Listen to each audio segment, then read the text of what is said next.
BRS ఆధ్వర్యంలో తెలంగాణ రాష్ట్ర దశాబ్ది వేడుకలు ఘనంగా జరుగుతున్నాయి. మరికాసేపట్లో తెలంగాణ భవన్లో బీఆర్ఎస్ వర్కింగ్ ప్రెసిడెంట్ కేటీఆర్ జాతీయ జెండాను ఎగురవేస్తారు.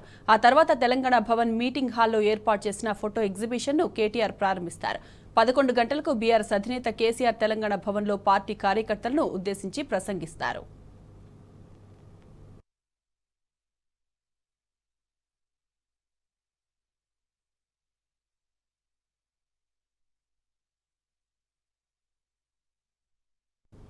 ఇక ఇదే అంశానికి సంబంధించిన పూర్తి డీటెయిల్స్ మా ప్రతినిధి వంశీ లైవ్ లో అందిస్తారు. వంశీ, చెప్పండి.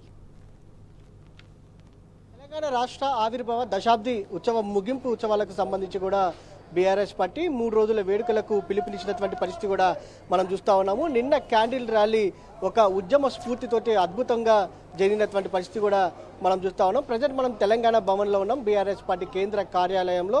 ఈరోజు కాసేపట్లో BRS party working president KTR జెండా ఆవిష్కరణ చేయనున్నారు. తదుపరి ఏదైతే ఫోటో ఎగ్జిబిషన్ని ప్రారంభించనున్నారు. అనంతరం బీఆర్ఎస్ పార్టీ అధ్యక్షులు కేసీఆర్ గారు అటు ఏదైతే ఇక్కడికి వచ్చినటువంటి పార్టీ నాయకులను కావచ్చు, దాంతోపాటుగా కార్యకర్తలను ఉద్దేశించి ప్రసంగించనున్నారు. ఈ కార్యక్రమానికి సంబంధించి తెలంగాణ ఉద్యమకారులు, దాంతోపాటుగా తెలంగాణ అమరవీరుల కుటుంబాలు కూడా హాజరు కానున్నాయి. ఈ సందర్భంగా మనం ఒకసారి తెలంగాణ భవన్లో చూడొచ్చు. భారీ ఎత్తున ఏర్పాట్లు చేసినటువంటి పరిస్థితి కూడా మనకు కనిపిస్తూ ఉంది.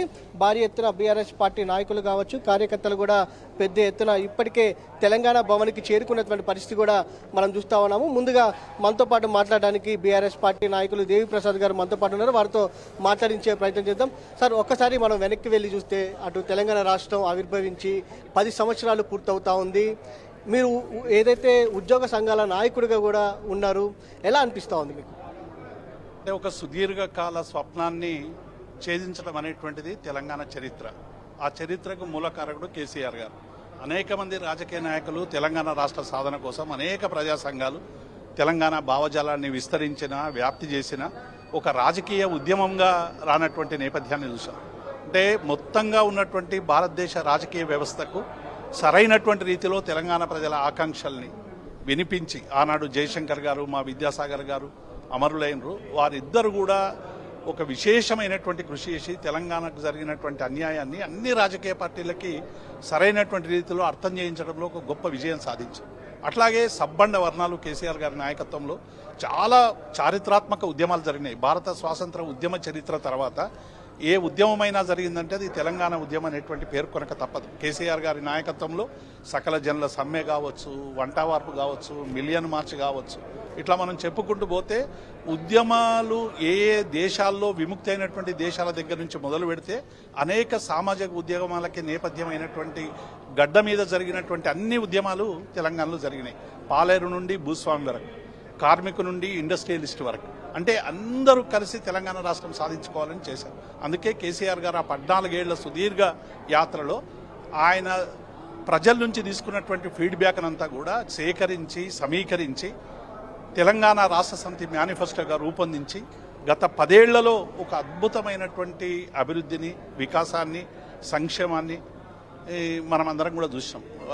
చిన్న రాష్ట్రాలు మనజాలవని చెప్పి కొందరు కారు కూతలు కూసిన ఉద్యమకారులు, పరిపాలకులు గాలేరని గీంకరింపులు చేసిన చాలా స్పష్టంగా భారతదేశంలోనే తెలంగాణ ఒక రోల్ మోడల్ అని అన్ని సంక్షేమ అభివృద్ధి పథకాలకి ఒక నాందిగా మనమందరం కూడా పేర్కొచ్చు. కానీ ఇలా దురదృష్టం ఏంటంటే తెలంగాణ వాదులందరం కూడా తల్లడిల్లుతూ ఉన్నాం. ఒక ఉద్యమకారుణ్ణి ఇలా తెలంగాణ రాష్ట్ర సమితి ఒక 1.8% మీద అధికారంలోకి రాకపోవడం వల్ల ఇవాళ ఉద్యమానికి ద్రోహం చేసినటువంటి వాళ్ళు రాజ్యం వెళ్తూ ఉన్నారు. ఇవాళ ఉద్యమకారులందరినీ మేము ఆహ్వానిస్తున్నాం, సన్మానిస్తున్నాం, ప్రేమిస్తున్నాం అని చెప్పుకుంటున్నటువంటి వాళ్ళు ఇవాళ కేవలం కాంగ్రెస్ పార్టీలో ఉన్నటువంటి ఉద్యమ ద్రోహులకి, కొంతమంది ప్రైవేట్ లిమిటెడ్ ఉద్యమకారులకి మాత్రమే వారు ఆహ్వానాలు పంపి ఏదో చేస్తూ ఉన్నారు. ఇక టీఆర్ఎస్లో ఉన్నా, బీజేపీలో ఉన్నా, ఇంకే రాజకీయ పార్టీలో ఉన్నా, ప్రజా సంఘాల్లో ఉన్నా వాళ్ళందరినీ కూడా ఎలిమినేట్ చేసేటువంటి ప్రయత్నం చేస్తూ ఉన్నారు. కాబట్టి డెఫినెట్గా ఉద్యమకారులందరూ తెలంగాణ రాష్ట్ర సమితి కేసీఆర్ గారితో అనుబంధం ఉంది, పేగుబంధం ఉంది, ఉద్యమ బంధం ఉంది. కాబట్టి ఉద్యమకారులకి కేసీఆర్కు ఉన్నటువంటి బంధాన్ని ఎవరు విడదీయలేరు. కాబట్టి గత 10 ఏళ్ల వికాసాన్ని ఇలా విధ్వంసంగా చిత్రీకరించేటువంటి ప్రయత్నం చేస్తాం. ఒకవైపు లోగోల మార్పుతో తెలంగాణ అస్తిత్వం మీద దాడి చేసేటువంటి ప్రయత్నం జరుగుతాం. వీటన్నిటినీ కాపాడుకోవడానికి మళ్ళీ అందరం ఒక విశాల ప్రజావేదికగా ఏర్పడాల్సినటువంటి అవసరం ఉంది. ఇవాళ ఇచ్చినటువంటి ఏ ఒక్క హామీని కూడా అమలు చేయనటువంటి పార్టీగా కాంగ్రెస్ పార్టీ మిగిలిపోయింది. 6 గ్యారంటీల పేరు మీద ఇచ్చిన 13 కానీ 420 హామీలు కానీ ఏ ఒక్క హామీ ఇవాళ అమలు చేయలేదు.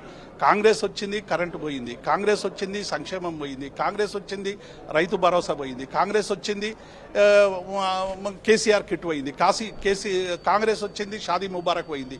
కళ్యాణ్ లక్ష్మి పోయింది. ఇట్లా ప్రజలందరూ కూడా కాంగ్రెస్ రాగానే అన్ని మాయమైపోతున్నాయి అనేటువంటి భావన కూడా ఇలా ప్రజానీకంలో, రైతాంగంలో తీవ్రంగా ఉంది. డెఫినెట్గా ఒక ప్రజలు ఇచ్చినటువంటి గౌరవాన్ని, ప్రతిపక్షాన్ని కేసీఆర్ ఆదేశాల మేరకు, మా వర్కింగ్ ప్రెసిడెంట్ కేటీఆర్ ఆదేశాల మేరకు ప్రజాస్థాయిలో, క్షేత్రస్థాయిలో ప్రజల వద్దకు తీసుకుపోతాం. మళ్ళీ ఒక బలోపేతమైనటువంటి నిర్మాణం చేసి ప్రజల ఆకాంక్షలు తీర్చడానికి, మళ్ళీ అధికారంలోకి రావడానికి అవసరమైనటువంటి ఒక ప్రాతిపాదికని, ఒక నిర్మాణాన్ని చేస్తామనేటువంటి ఒక గొప్ప విశ్వాసం మాకుంది. ఎందుకంటే కేసీఆర్ లాంటి నాయకుడు భారతదేశంలో ఏ రాజనీతిజ్ఞుడు కూడా లేడు. కాబట్టి డెఫినెట్గా కేసీఆర్ఏ బలం, కేసీఆర్ఏ గలం, కేసీఆర్ఏ మా అధినేత. మీరు చెప్పండి. మొట్టమొదట తెలంగాణ రాష్ట్రం ఆవిర్భవించి 10 సంవత్సరాలు పూర్తయిన సందర్భంగా తెలంగాణ రాష్ట్ర ప్రజలందరికీ ఆవిర్భావ దశాబ్ది ఉత్సవాల శుభాకాంక్షలు తెలియజేస్తున్నాను. 2001 ఏప్రిల్ 27 నాడు కేసీఆర్ గారు తెలంగాణ రాష్ట్ర సమితిని ప్రారంభించడం జరిగింది. తాను ఒక కలగని ఆ కళను సాకారం చేసుకోవడానికి తెలంగాణలో ఉన్నటువంటి సాహితీవేత్తలను, మేధావులను, కళాకారులను, ఆనాటి ఉద్యమకారులను, తెలంగాణలో ఉన్నటువంటి సకల జనులను ఐక్యం చేసి ఉద్యమాన్ని ప్రజాస్వామ్యయుతంగా జరిపించి తెలంగాణ రాష్ట్రాన్ని సాకారం చేసినటువంటి వ్యక్తి కేసీఆర్ గారు. సాకారం చేసినటువంటి తెలంగాణ రాష్ట్రాన్ని 10 సంవత్సరాలు సర్వతోముఖంగా అభివృద్ధిపరిచి సుపరిపాలనను అందించేటువంటి వ్యక్తి కేసీఆర్ గారు. కానీ ఈరోజు ఆ పరిపాలన మీద కుట్రలు జరుగుతున్నాయి. ఇవాళ కనపడని కుట్రలు తెలంగాణ మీద జరుగుతున్నాయి.